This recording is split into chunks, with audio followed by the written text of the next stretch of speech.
عروسہ میرے بھائی کی شادی میں آئی تھی۔ یہ لوگ ہمارے سامنے والے مکان میں رہتے تھے۔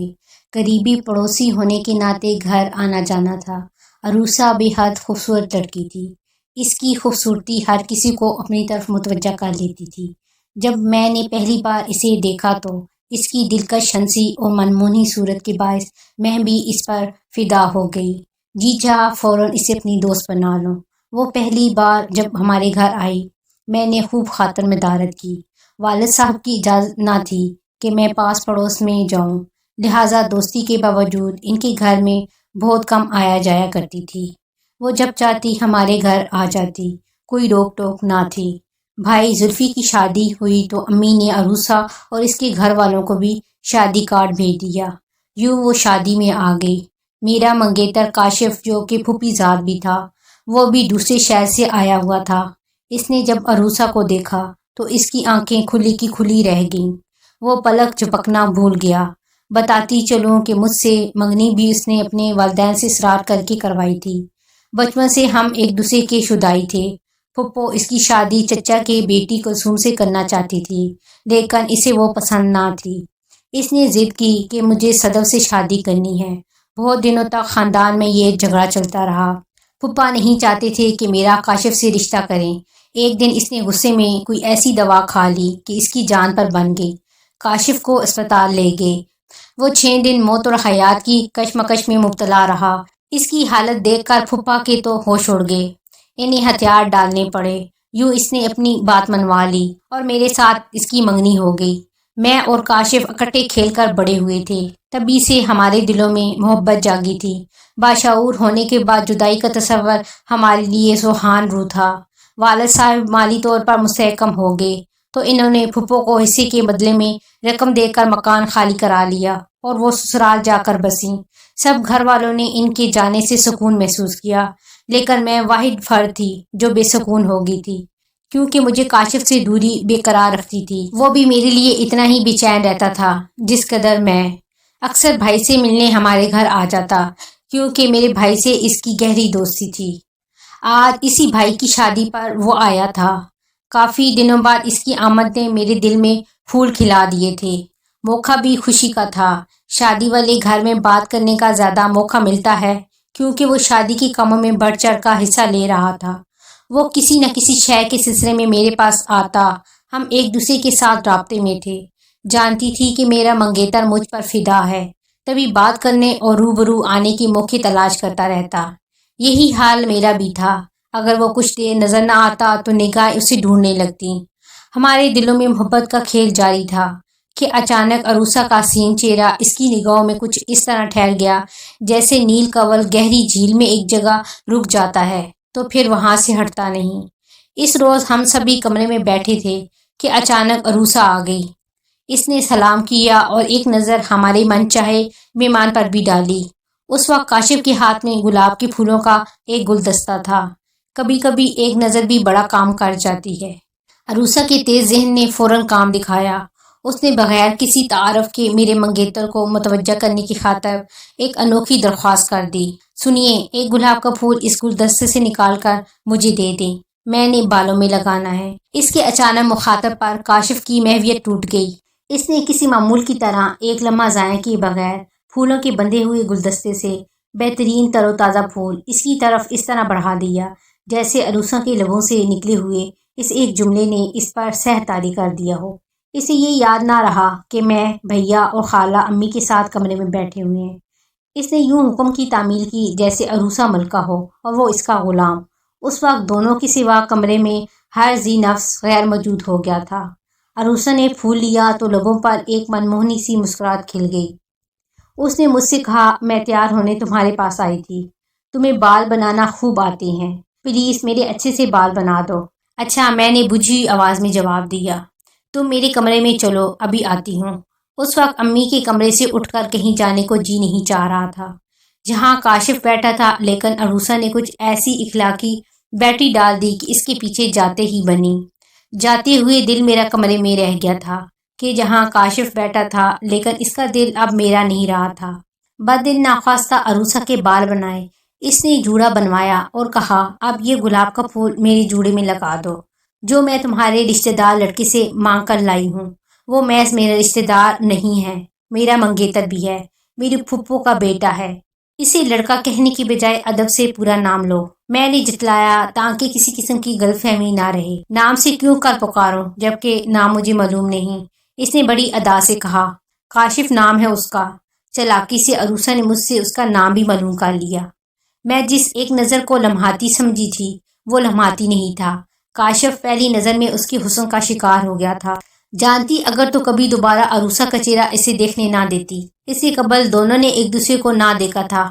بارات جانے لگی تو کاشف کی دیوانگی بڑھ گئی۔ اس کی بےتاب نظریں میری بجائے عروسہ کے چہرے کو تلاش کرنے لگیں۔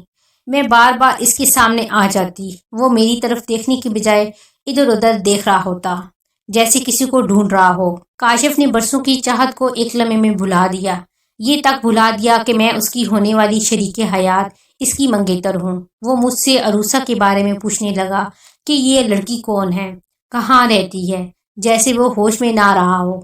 سچ مچ وہ ہوش گنوا چکا تھا۔ مجھے اندازہ ہو گیا جب اس نے مجھ سے عروسہ کے بارے میں بے تابی سے سوال کرنا شروع کر دیے تھے۔ میں نے مگر اپنے حواس قابو میں رکھے، کیونکہ ہوش گنوانے سے میرا ہی نقصان ہونے والا تھا۔ صبر اور تحمل سے اسے آگاہ کیا کہ میری سہیلی ہے اور ہمارے سامنے والے گھر میں رہتی ہے۔ اس کا باپ سعودیہ عرب گیا ہوا ہے، وہاں وہ کیا کرتا ہے یہ نہیں معلوم، مگر یہ خوشحال لوگ ہیں، کیونکہ ہر ماہ اس کا باپ اچھی خاصی رقم اپنی بیوی کو ارسال کرتا ہے۔ فوراً ہی کاشف نے اپنا اور میرا خوبصورت رشتہ بھلا کر مجھے اپنا رازدار بنا لیا اور کہا، کیا تم عروسہ کو آج بلوا سکتی ہو؟ جناب کو اس سے کیا کام ہے؟ میں نے مسکرا کر پوچھا۔ وہ بولا، جب ہم دریا بچھا رہے تھے ایک گانا لگا ہوا تھا۔ میں نے اس سے پوچھا، گانا کس فلم کا ہے؟ اس نے جواب دیا، کل صبح بتا دوں گی۔ میں نے کہا، تم نہیں بتا سکتی۔ وہ بولی، شرط لگا لو، بتا دوں گی۔ میں نے کہا، یہ ایک بہت پرانی فلم کا گانا ہے اور میں اس فلم کا نام جانتا ہوں، مگر مجھے یقین ہے وہ شرط ہار جائے گی۔ تبھی تم سے منت کر رہا ہوں کہ اسے بلواؤ تاکہ میں جیتوں اور وہ ہار جائے۔ اپنے محبوب منگیتر کو عروسہ کے لیے بےتاب و بے قرار دیکھ کر میں نے عروسہ کو بلوا لیا۔ وہ تو جیسے منتظر تھی، بنی ٹھنی فوراً چلی آئے۔ کاشف نے کہا، چائے نہیں پلاؤ گی؟ یوں اس نے بہانے سے مجھے کچن میں بھیج دیا، کیونکہ اسے تنہائی میں عروسہ سے کوئی بات کرنی تھی۔ سب کچھ سمجھتے ہوئے بھی میں نے کاشف کا دل نہ توڑا اور چائے بنانے چلی گئی۔ جب چائے کی ٹرے ہاتھ میں تھامے لوٹی تو اس کے چہرے پر اطمینان دیکھا۔ میرا دل ٹمٹماتے چراغی مانند لرزنے لگا، جیسے ابھی بجھا چاہتا ہے۔ کچھ دیر بیٹھ کر عروسہ چلی گئی۔ شام کو پھپھو نے بھی گھر واپس جانے کی تیاری باندھ لی۔ والد نے روکا، مگر پھپھا بولے کہ میرا جانا ضروری ہے، کام دیکھنا ہے، بیوی ٹھہرنا چاہے تو ٹھہر سکتی ہے۔ اس پر پھپھو بولی، نہیں، میں بھی ساتھ جاؤں گی، گھر اکیلا ہے، سبھی شادی میں گئے تھے، اتنے دن گھر کو اکیلا نہیں چھوڑ سکتی۔ کاشف اپنے والدین کے ہمراہ دوسرے شہر چلا گیا اور میرے خوبصورت ماضی کی دنوں کی ساری خوبصورتی بھی ساتھ لے گیا۔ اب یادیں رہ گئی تھیں، مگر بے رنگ پھیکی سی تھیں۔ پھول موجود تھے، ان کی رنگ خوشبو ان سے چھین لی گئی تھی۔ دل کسی کام میں نہ لگا، گھر میں اور نہ چمن میں، سبھی جگہ ویرانہ لگنے لگیں۔ ادھر عروسہ کا بھی حال کچھ ایسا تھا کہ کسی پل اسے قرار نہ تھا، لیکن وہ کاشف سے زیادہ سمجھدار تھی۔ اس نے اپنے دل کی کیفیت سے آگاہی نہ دی، مگر میں خوب سمجھتی تھی کہ جس قدر کاشف اس کے لیے بے قرار ہے، وہ بھی اتنے ہی بے قرار ہے۔ ادھر کاشف نے گھر جا کر عجیب رنگ دکھایا، بولا کہ میں یہاں نہیں پڑھوں گا۔ اس کے والد نے کہا کہ اگر کالج بدلنا ہی ہے تو پھر بہاولپور چلے جاؤ، وہاں جا کر کیا خاک پڑھو گے۔ پھپھا کا خیال تھا کہ وہ یہ سب میری وجہ سے کر رہا ہے، انہیں کیا خبر کہ وہ عروسہ کی زلف گرا گیر کا اسیر ہو چکا ہے۔ پھپھو نے ہمارے شہر میں آنے کی اجازت نہ دی۔ اس نے پڑھائی چھوڑ دی، جس کا اس کے والدین کو شدید رنج ہوا۔ انہوں نے اسے ہمارے شہر آنے کی اجازت دے دی، لیکن وہ یہاں آ کر بھی پڑھنے کی طرف راغب نہ ہو سکا۔ اس کی یہی کوشش رہتی کسی طور پر عروسہ سے ملاقات ہو جائے، جس کے لیے وہ میرا سہارا لیتا تھا، کیونکہ میرے علاوہ اس معاملے میں کوئی بھی اس کی مدد نہیں کر سکتا تھا۔ اور میں کاشف کی بات اس لیے سنتی تھی کہ دیکھوں اونٹ کس کروٹ بیٹھتا ہے، اس کی ظرف کو آزمانا چاہتی تھی، اور عروسہ کو بھی جو میری دوستی کا دم بھرتی تھی۔ جانتی تھی کہ کاشف میرا منگیتر ہے، پھر بھی اس کی جانب راغب تھی۔ جب کاشف نے یہاں پڑھ کر نہ دیا تو اس کے والد نے کہا، اگر پڑھنا نہیں ہے تو پھر کوئی کام ہی سیکھ لو۔ اس نے عروسہ سے مشورہ کیا۔ وہ بولی درزی کا کام سیکھ لو۔ وہ فوراً راضی ہو گیا۔ ہم سب ہی حیران ہو گئے۔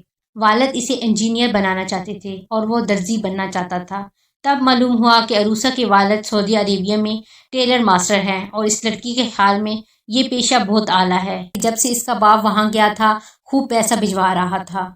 والد کو بھی رنج ہوا کہ کاشف نے کالج کو خیر آباد کہہ کر درزی کا کام سیکھنا شروع کر دیا تھا۔ انہوں نے سمجھایا کہ بے شک یہاں رہو، تمہارے ماموں کا گھر ہے، مجھے تمہارے رہنے پر کوئی اعتراض نہیں ہے، لیکن تم انجینئر کے مضامین پڑھو۔ وہ بولا جس کام کا شوق ہے وہی کروں گا۔ یوں عروسہ سے ملی بھگت کر کے وہ اس کے چچا کی دکان پر جانے لگا اور درزی کا کام سیکھنے لگا۔ اس پر ہمارے گھر والے سبھی تنگ آنے لگے، مگر وہ ہمارے گھر جم کر اسی وجہ سے رہ رہا تھا کہ عروسہ کا گھر ہمارے مکان کے سامنے تھا۔ اس راز سے میرے سوا کوئی واقف نہ تھا کہ وہ کیوں یہاں رہنا چاہتا ہے۔ سب سمجھ رہے تھے کہ بچپن سے ماموں اور نانی کے گھر رہا ہے تو اسے ہم لوگوں سے انسیت ہے، اس کا دل تبھی ددھیال میں نہیں لگتا۔ والد نے مہمان خانے والا حصہ اس کے سپرد کر دیا کہ ادھر رہو، جو چیز چاہو گے سراج پہنچا دیا کرے گا۔ مہمان خانے کا دروازہ بالکل عروسہ کے گھر کے مقابل تھا، آتے جاتے وہ اس کا آسانی سے دیدار کر سکتا تھا۔ عروسہ بھی اب زیادہ تر اپنے دروازے کے ساتھ والے کمرے کی کھڑکی میں موجود رہتی تھی۔ ان لوگوں نے اس کھڑکی کو رابطے کا ذریعہ بنا لیا اور موقع ملتے ہی بات کر لیتے تھے۔ یہ کھڑکی البتہ میری نگاہوں سے اوجھل تھی۔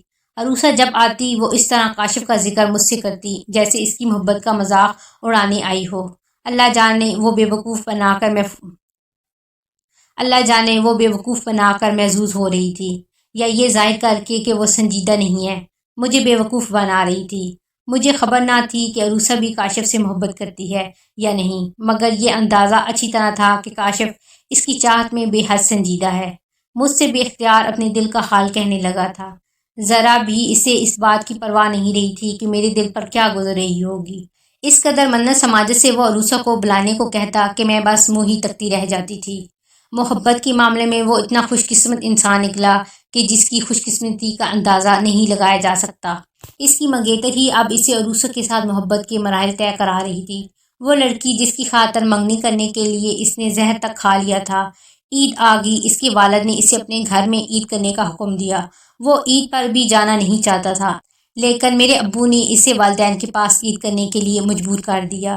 جاتے وقت کاشف نے عروسہ سے کہا اگر تمہیں یہاں کوئی تنگ کرے تو فوراً مجھے فون کر دینا، میں پہنچ جاؤں گا۔ عروسہ کے ماموں کا گھر کاشف کے گھر میں تھا۔ کسی طور وہ عید کے دوسرے دن اپنے ماموں کے گھر پہنچ گئی اور کاشف کو اطلاع کرائی کہ میں تمہارے شہر میں آئی ہوں، مجھ سے ملو۔ ایک دن اپنی کزن کے ہمراہ وہ ایک پارک کی سیر کرنے گئی تو وہاں کچھ آوارہ لڑکوں نے ان پر آوازیں کسے اور پیچھا کیا، جس پر ان لڑکیوں نے بھی ان کو برا بھلا کہا اور چیلنج کیا کل تم سے نمٹ لیں گے۔ لڑکوں نے یہ چیلنج قبول کر لیا۔ اگلے روز وہ اس باغ میں گئی، لڑکے وہاں پہلے سے موجود تھے۔ وہ ان لڑکیوں کے پاس آ کر بیٹھ کے عروسہ اور اس کی دونوں کزن اٹھ کر جانے لگے تو ایک لڑکے نے عروسہ کا ہاتھ پکڑ لیا۔ وہ بولا تم اتنی خوبصورت ہو، تمہیں اغوا کرنے کو جی چاہتا ہے۔ اس پر عروسہ نے ہاتھ چھڑانے کی خاطر اس لڑکے کو تھپڑ مار دیا۔ وہ بولا یہ تھپڑ تمہیں مہنگا پڑے گا۔ وہ بولی دیکھ لوں گی، کیا کرو گے؟ ان لڑکیوں کو چاہیے تھا کہ اس واقعے کے بعد اس باغ میں نہ جاتی، لیکن اگلے روز شام کو یہ پھر وہاں پہنچ گئیں۔ وہ لڑکے موجود تھے، انہوں نے فوراً عروسہ کے گرد گھیرا ڈال لیا اور کہا ہمارے ساتھ چلو ورنہ تمہیں اٹھا کر لے جائیں گے۔ ان کے پاس پسٹل تھے جو انہوں نے جیبوں میں چھپا رکھے تھے۔ کسی کو نہیں معلوم تھا کہ پارک جانے سے قبل عروسہ نے کاشف کو فون کر کے کہہ دیا تھا کہ فلاں پارک میں آ جاؤ، ہم وہاں جا رہی ہیں، آ کر دیکھو کہ ہمیں کون لڑکے تنگ کرتے ہیں۔ فون سنتے ہی میرے اس سر پھرے کزن نے خود نہ سوچا فوراً گاڑی نکالی اور پارک کی طرف چل دیا۔ جب وہ پارک میں پہنچا تو اس نے دیکھا کہ 3 لڑکوں نے عروسہ کے گرد گھیرا ڈالا ہوا ہے۔ یہ منظر دیکھ کر اس سرفروش کا خون گرم ہو گیا۔ اس نے ان گھنوں کو للکارا، تبھی انہوں نے فائرنگ کر دی۔ ایک گولی کاشف کے سینے میں جا کر لگی اور وہ دھڑام سے گر گیا۔ لڑکے جائے واردات سے فرار ہو گئے، لیکن کاشف جو خون میں لت پت تھا خاک پر پڑا رہا۔ خوف زدہ ہو کر عروسہ اور اس کی کزن لڑکیاں بھی بھاگ کر پارک سے نکل گئیں۔ بعد میں لوگوں نے زخمی کاشف کو اسپتال پہنچایا، لیکن گولی پسلیاں توڑتی دل کو مضروب کر گئی تھیں، وہ جانبر نہ ہو سکا۔ یوں وہ عشق کی بازی تو جیت گیا مگر جان کی بازی ہار گیا۔ جب اس کی موت کی اطلاع ہمارے گھر پہنچی تو کہرام مچ گیا، میری آنکھوں تلے اندھیرا آ گیا اور میں بے ہوش ہو گئی۔ میرے پاس بھائی کو چھوڑ کر امی ابو بڑے بھائی کاشف کی شہر روانہ ہو گئے۔ میں بدنصیب اگلے 2 دن تک بے ہوش رہی، اس لیے محبوب کا آخری دیدار بھی نہ کر سکی۔ بعد میں تمام حالات کا علم کچھ کاشف کے گھر والوں اور زیادہ تفصیل کے ساتھ عروسہ کی زبانی ہوا تو میں ہاتھ ملنے لگی، اے کاش عروسہ جیسی لڑکی سے دوستی نہ کرتی۔ دوستی ہو بھی گئی تھی تو کاشف کی محبت کے احترام میں اس کی آرزو کے آگے سر تسلیم خم کر دیتی تو شاید یہ واقعہ رونما نہ ہوتا، لیکن ہونی ہو کر رہتی ہے، ہونی کو کون روک سکتا ہے۔ اس واقعے کے بعد میں جیتے جی مر گئی، لیکن عروسہ چند دن افسردہ رہنے کے بعد پھر سے بے فکر حشاش وشاش ہو گئی۔ میں نے اس سے دوستی ختم کر دی۔ ایک دن سنا کہ اس کی شادی ہو رہی ہے۔ اس کی شادی کا کارڈ ہمارے گھر آیا تو میری آنکھوں سے آنسو بہہ نکلے۔ یہ وہی بے وفا لڑکی تھی کہ جس کی محبت میں میری محبت نے موت کو گلے لگا لیا تھا، اور اب اسے کاشف کی ذرا بھی یاد نہیں رہی تھی۔ وہ پورے ذوق و شوق سے اپنی زندگی کے نئے سفر پر جانے کو تیار تھی۔ کہتی ہیں کہ سچی محبت کبھی کبھی ملتی ہے، جو قدر نہ کرے اسے کھو دیتا ہے۔ میں نے اپنے محبوب کی اتنی قدر کی کہ اپنی خوشیاں بھی اس پر قربان کر دیں، لیکن اس نے میری قدر نہ کی اور وہ ایک بے وفا کی جھوٹی محبت پر قربان ہو گیا۔